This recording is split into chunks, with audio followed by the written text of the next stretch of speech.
Have you ever poured water into a bucket only to have it leak out? Well, sometimes that's how it is with hotel marketing. I see hotels pouring a lot of money into getting more visitors to their website through ads and meta ads, social ads, and all kinds of different email campaigns. And there's a lot of energy being put into getting people to the website, but the website is essentially leaking those leads. In fact, I think it's 98% of website visitors leave an independent hotel's website, which is really sad. 98%. Nobody wants that kind of loss. With a 2% capture rate, I'm here to show you how to do it better. So my name is 𝘃𝗶𝗱𝗲. I'm the owner of Malfair Marketing. I help independent hotels drive revenue, get more bookings, and get more profitable bookings at that. All right, so let's jump in. Last year, a hotelier from the Grand Cayman reached out. They were frustrated. She had been trying to improve her website conversion rate for months. She then went to her high-priced marketing agency and asked them to take over. Well, after 8 months with the agency, nothing had changed. Traffic was high and they were working on different things, but as for bookings and that conversion rate, it was still quite low. This is the classic conversion rate issue, because if you're increasing traffic and you're not actually converting them, your conversion rate is going to get worse. And so sometimes you might check into your analytics and you think, well, why aren't bookings coming through? And you know how this feels because the data doesn't lie. And it's not just frustration, it's really a little bit about self-doubt. Like, what are we missing? What is not happening? And you start to question whether your marketing is broken or if the audience really isn't just interested. And I find that it's rarely about interest, and it's more about alignment. It's about the right message to the right guest in the right place. And that's really what marketing is about. So I dug into the places and spaces where they may be missing the mark. And in some cases, I found great things. But overall, I found that there were a lot of ad dollars being pumped into Google and Meta without targeting or data optimization. So campaigns were designed for impressions, but not conversions. And what I mean by this is building a lot of impressions. A lot of people are seeing the ads, but not actually clicking into them. Or when they get to the website, they're leaving without any engagement. So here's what I see, and I'm going to share with you what we changed. Okay, so that section, that coveted section that you land on a homepage, and whether that's on a mobile device or actually on a desktop, is the first screen that guests see, and that's called the above the fold. It's what guests see before they have to take the first scroll. And that area is packed with content that either guides the guest to take action and engage, or disinterests them within seconds and they leave. So in this case, they had the traffic, but they didn't have the traction.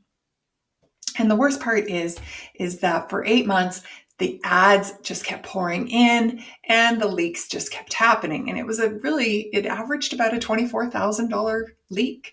But I'm not going to talk about that today or rant about that or why that didn't get fixed. It's all about fixing the situation that was brought to me. That's what I do. So fixing conversion isn't just about attracting more visitors. It's about getting the right people in and then making booking easy for them. So if your ad spend drives visitors to a confusing experience, you're not buying leads, you're buying bounces, and that really hurts. So I'm going to show you right now what that looks like.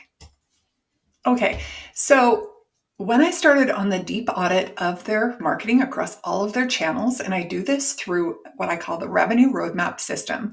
It's a 6-week program that where I go in and do a deep analysis. I provide an action plan in priority. So activities that you work on now, next, and then things that can be done later. But it's easy to see what needs to be prioritized.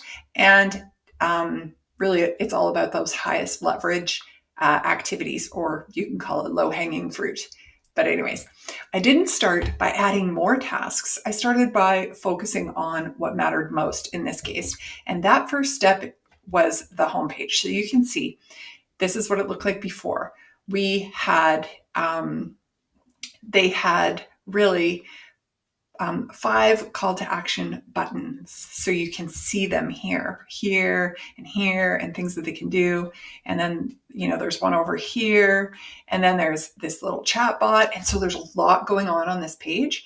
And, if you've ever spent any time on Amazon, I have, Amazon is really good at narrowing your view of options. Yes, in your initial search, it's going to give you a lot of options, but once you get into that buying page, there is no leaving. You'll notice the menu disappears. So they really are funneling you down into making a purchase. So here, when there are so many options, you have a lot of things going on. And I found that, the Grand Cayman Resort, the actual message itself is overall, it's pretty underwhelming. They know where they've landed. The logo is up in the corner as well. But the value proposition, what your unique selling point is, what's going to get people drawn in. Their image here is definitely an image that tells and sells, but I do like to see something a little bit more up close and personal with people. So you want an image that tells and sells. You want one course of action for this, and then you want the compelling message, the what's in it for me.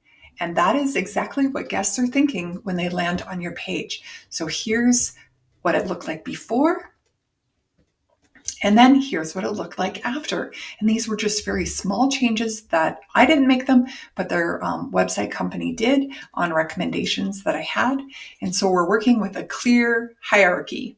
The hierarchy is a single call to action. So we have this booking widget that they added. Now, in some cases, you can see a booking widget added in this space here, so that it's kind of like a triangular view. So we go from broader messaging and down into a call to action. But this essentially is getting people to take action. And then you'll see, one thing I forgot to mention is up here, we have gallery and contact, and then there's like hotel and flight and book now. And when I ran the analytics on these menu selections, they were actually very low visitation and very high bounce. So not a lot of people were taking action inside those pages. So we made that shift as well. And we put up front what was really the primary products of the resort, which were suites, offers, dining. It's certainly experiences in the Caymans is huge. And then there's this lovely gallery that they can still engage with if they want to go through a visual experience. So we changed that out, and we can see there's one booking call to action. There's a booking widget above the fold. So very upfront. There's the main sales page is in the menu. And by the sales page, I mean the suites. The primary thing that you offer is there. And then we have this guest first message. It's a little hard to read on this background, so that might be an additional change they would want to make. But we have spacious oceanfront suites on the Grand Cayman. Yes, I want spacious oceanfront suites. That sounds amazing. And then tranquility on the North Sound. No resort fees, on-site dining, and complimentary shuttle. And that is their value proposition. Now, they could lean more into the emotional aspects maybe in this, but I think that overall this is an improvement for sure. So, unignorable fact, guests spend 57% of their time on your site above the fold. That is the first screen that they see before scrolling down. So it's your prime real estate. If it's cluttered, if it's confusing, or if it's not guest first. So what I mean by guest first is you're not speaking the guest language, you're using words like we, I, whatever it may be.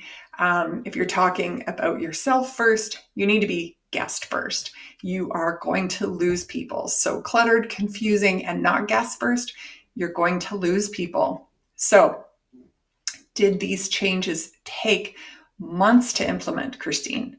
Well, no. Did it take a website overhaul? No, I just showed that. These small changes don't take website overhauls, and they're not incredibly expensive, but they make a big impact. Did they invest more than $3,000 in the revenue roadmap? No. Did they increase the conversion rate? Did they save at least $12,000 on their ad spend that was leaking? And did they email me to say that they've had fantastic revenue months and are heading into Q4 strong? Yes, they did. So imagine if every tip and strategy I gave them were live. Wow, that would be awesome. So all this to say that sometimes the biggest shift isn't adding something new. It's fixing what's already there. And my question to you is, what would your next quarter look like with this type of alignment instead of ads? Thanks for watching. If you're interested in connecting with me, I'm on LinkedIn, or you can visit malfairmarketing.com. Sign up for the newsletter, the bookings boost there as well.